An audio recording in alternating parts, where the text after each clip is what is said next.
Welcome! Welcome to our channel, Stress Induced Left Eye Twitch. I'm Jillian. And I'm Bo. And welcome. If this is your first video, maybe you should click away and go to a different video. Okay, Bo, you only have 19 minutes and 40 seconds. Okay, so I have quite a bit of information to share with you guys. This is a personal video about our personal lives and kind of explain some things that happened Long ago. So we'll let Bo get into back in February, we took an extended break from YouTube. Usually we post like a month. Usually we post 2 times a week. And we told everybody over, I think it was Instagram, that we were taking an extended break. Yeah. We didn't post anything. And reason being, you're all going to kind of get a little bit of a backstory right now. So in December, my husband and I found out we were pregnant, end of December, or early January, some of those times. And it was kind of a surprise, like we had started trying, but it was the month we started trying. Now, given we have been married at that time for almost 4 years, we have waited. It was a very intentional decision. Yeah, we have not, we weren't struggling with infertility for 4 years. There was none of that. We just decided we wanted to wait a while. I was married really young, so we wanted some time together. So December, we started to try, and we got pregnant, and it was an insane. Now, if anybody knows me, I had like a super big fear of being a mom ever since like I was young. Yeah, just like it never came, like I love kids, I'm a teacher, all of that, but like the idea of having kids was really, really scary to me. And then around like September, October-ish, I'm getting out of breath. Something switched, and I'd always prayed that would happen, like that God would make it very clear that I wouldn't just like decide to have kids because I felt like this pressure or this need to have kids, like from society. I wanted it to be something like in my heart. And around September, October, it really started changing. Like I started noticing babies everywhere. I started like seeing babies on all the like Instagram posts and like all that stuff. And I had this desire that I was like, I want this. And that was a huge, big thing for me. And for like a month or so, I prayed about it, and I was just like my husband and I had kind of talked about it. And so then I brought it up to him. He was like, I've been feeling like very much the same way. So I brought it up to him, I think in November. And so then December, we decided to try. We got pregnant, and it was like a crazy thing because I connected to that child, and we both are Christians. Instantly, yeah. We're both Christians, so we believe that life begins at conception. And so I believed without a doubt that there was a child inside of me, and I connected so quickly. And I think it's mainly yes, I connected to the idea of a child, but I think with your first pregnancy, it also is the idea of motherhood comes into being, and it becomes more of a reality. And so we were ecstatic, over the moon, but then this feeling, and I don't really know how to describe it even to this day, and I don't know still whether it was a feeling of discernment from God or a preparing kind of thing, or if it was just me and my heart knowing my body and knowing maybe stuff that wasn't right. And I had this really dark feeling over it, super scared from the get-go that I was going to lose this child. And I remember confiding with Jillian and just being like, I feel like I'm going to lose the baby. I'm so scared. Yeah. And I would be like, did you ever feel this? Or it should be promise me I'm not going to lose this baby. Yeah. And I'd be like, oh, I went went into panic mode where I would try to make Naya swear to me that I wouldn't lose the child, try to make them promise me. I was looking everywhere for just an assurance, because I felt just this darkness. And that sounds really strange, but that's the only way I can describe it. And then this is going to be TMI, but we had an 8-week appointment on, I think it was the 8th of February. and around the 6th, Trigger warning. yeah, around the 5th or 6th of February, she came over, and I very We were like hanging out. No, I literally walk into her bedroom with Jordan, and she's folding laundry, and I can tell something is not right.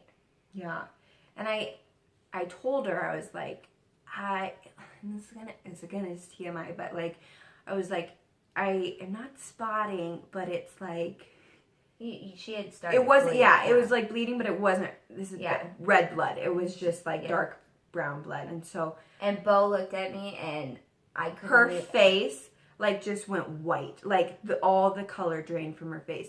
And I think it was like my last ditch effort to kind of be like, can I get assurance that everything is... And I like... She was like, you need to call your doctor Yeah. and get in. And so, and it was like the nighttime, and like towards the evening, Naya wasn't home yet. Yeah. So then Naya got And home. listen, people can bleed and spot, and everything's fine. But it was like just this mixture. Yeah, of, and she had loss of symptoms that day. And no, I had lots of symptoms, like a couple. Yeah. But I didn't have like any real symptoms. any real symptoms. Yeah. The only thing was like I was Tenderness and more hungry. Like no sickness, nothing. So 7.5 weeks along, you might not be super sick, and some people had said, like, we had not told anyone but family, but I had heard that people might not get sick, all that stuff. But I tried to look for her for assurance, and there wasn't. Naya was like being super positive about it. He was like, it's fine. And so the next day, I made an appointment, and I like went into my doctor, and she was like, that it could be super common. I just really think it's implantation bleeding. You're like but still she was still kind of far out. She was she was saying I was on the outside cusp. They say 8 weeks you shouldn't, but no.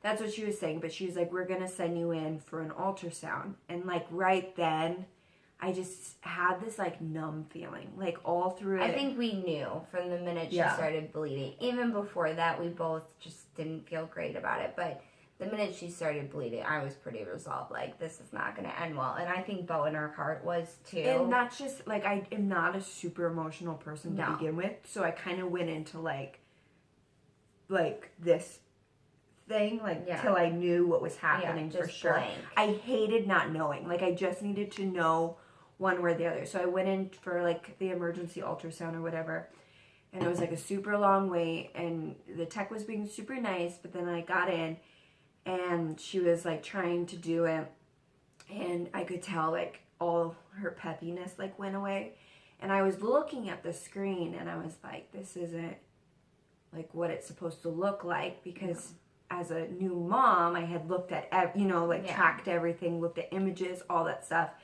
and I was like, this isn't what it's supposed to look like. So I kept asking her. I was like, something doesn't seem right, and she like wouldn't tell me. And I was like, I was crying at that point. And I was like, can you just like please tell me something? And she was like, it's not what it's supposed to look like this far along. And I was like, yeah, I kind of knew that. And like I still like wouldn't let anything out. And so I like just went into the bathroom, got dressed, and Naya was kind of like stoic too, and they like sent me right away to just get like my blood work done to see my levels, because they were like, it still could be one of 3 options.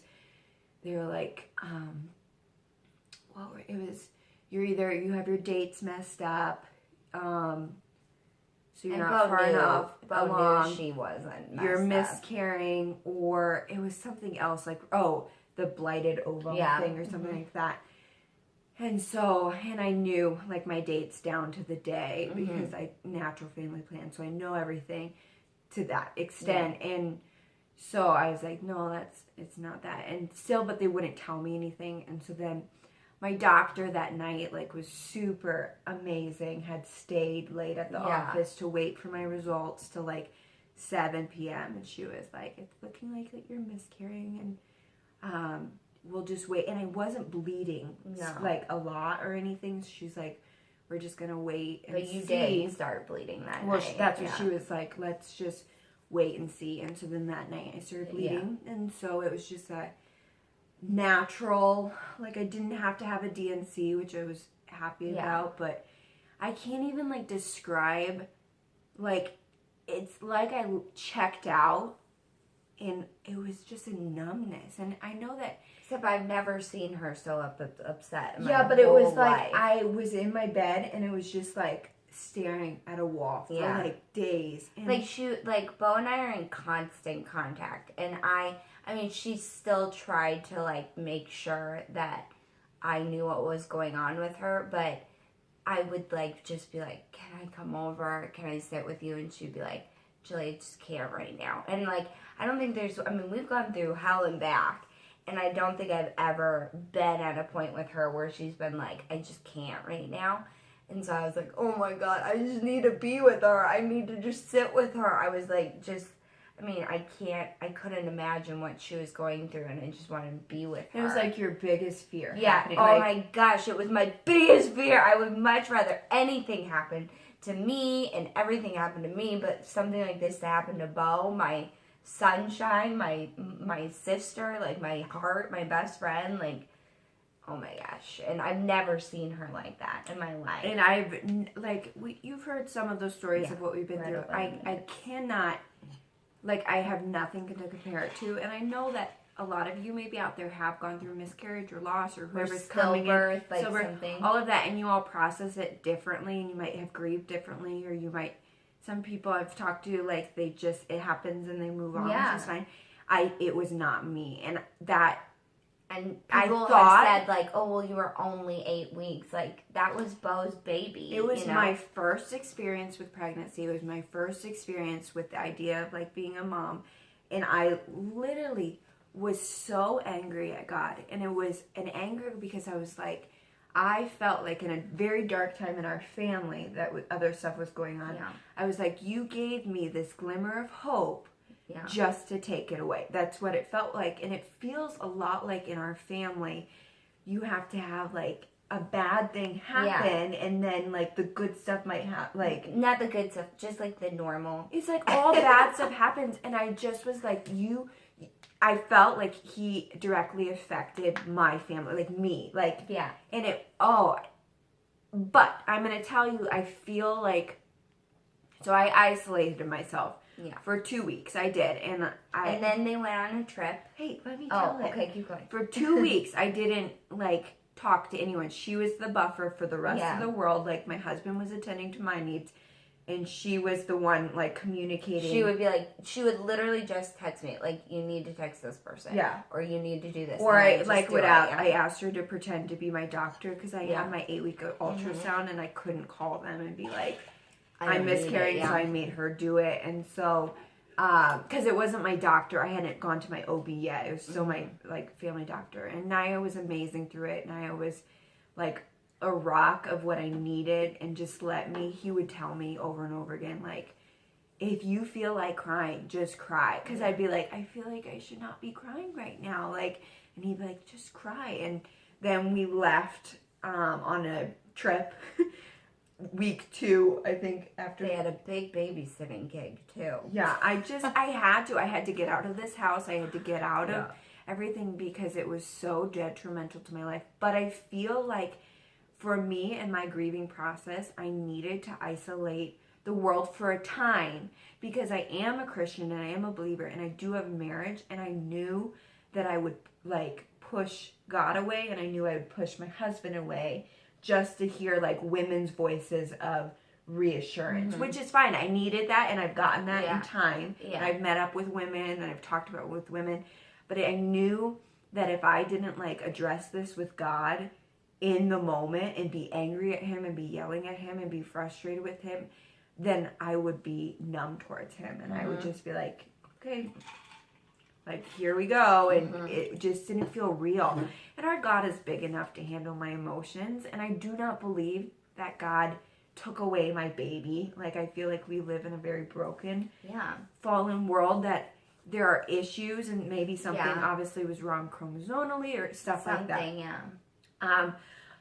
But not to negate from this, we now found out 11 weeks ago that we are expecting a child, and I'm so happy. We named our daughter that we lost hope, and we are no way replacing, but I think that this is just like a hope that God is giving us again of they blessing. started trying as soon as they were cleared. We tried as soon as we were cleared, and God made us wait for a couple months, and I think that was good because I think He knew I couldn't just replace what I had lost, but I had to learn to deal with the idea. I would ask for prayers with this pregnancy. I've heard the baby's heartbeat twice, and I've been super sick with everything, and which I'm so happy about. I feel like I wanted to share the trial of this with the joy, because that, for me, this has gone hand in hand together. And these are my two babies, and whatever happens. And she's still not out of the woods, so, we know a lot of you are Christians or have, a belief in God, and prayers are always welcome and needed, and I'm just to protect this baby. I personally am kind of done with that whole waiting thing. Yeah, me too. We did wait a little bit to share, obviously, with the world, but I shared with my family right away because I'd gone through loss and trying to keep it away from everybody. Yeah. And then I just had to share that I miscarried. So I'd rather share the idea of life with you guys and that I have a baby and I had a baby and be joyful about those things and be joyful for the 9 months until I can hold the baby. Yeah. Or however long God allows. It's a life, and I believe in that, and I'm not going to try to keep it. And I promise we're not like the people who are like, well, God's will is perfect. Obviously, God's will is perfect. No, I was mad. I think one of the biggest things that I took away from watching Bo is that she allowed herself to grieve. And people can say all they want, it was only 8 weeks and you were so early and whatever. That does not matter to someone who loses a child. I've gone through it with a lot of people I love, and Bo allowed herself to grieve and be upset and process those emotions. And we've talked about this before. When we were younger, we just did not do that ever. And I think God is trying to really teach us, you need to process these emotions. And not be numb to it. And not be like, well, a lot worse could have happened. Well, this is big. This is, why does it have to be, negated? It doesn't need to be negated. And I think, honestly, this was the first time that I had ever, processed from start to finish, let myself feel any emotion that came my way, but didn't feel bad for the emotions. Yeah. When I was upset and crying, she just let me, and my husband just let me, and my family just let me cry. And then I wouldn't feel bad when I was happy or joyful. A couple weeks after this happened, we went to the park with Jordan, and she was laughing and she was having fun, and she was like, I'm just not going to feel bad that in this moment I'm happy. I'm happy with Jordan. I'm happy with you. And I think that's so good to not feel that guilt of well, I should still be grieving, you know? It was so good. Because it comes and goes. That's what it feels like. Yeah, it's not a static, you feel this, you're done with it, you move on. It's you feel with it, you deal with it. Sometimes you feel it again. And you're going through so much physically, too. Yeah. And but emotionally. Share if you guys have stories like this. We want to hear it. We'd love to. If you guys don't process the same way, then that's fine. Yeah. We will continue to give you updates on pregnancy updates. Baby. I'm so excited. But prayers are appreciated. We love you guys. Yeah. And we thank you for your support, and thanks for letting us have some real real talk with you. Yeah. And we will see you next time. Bye.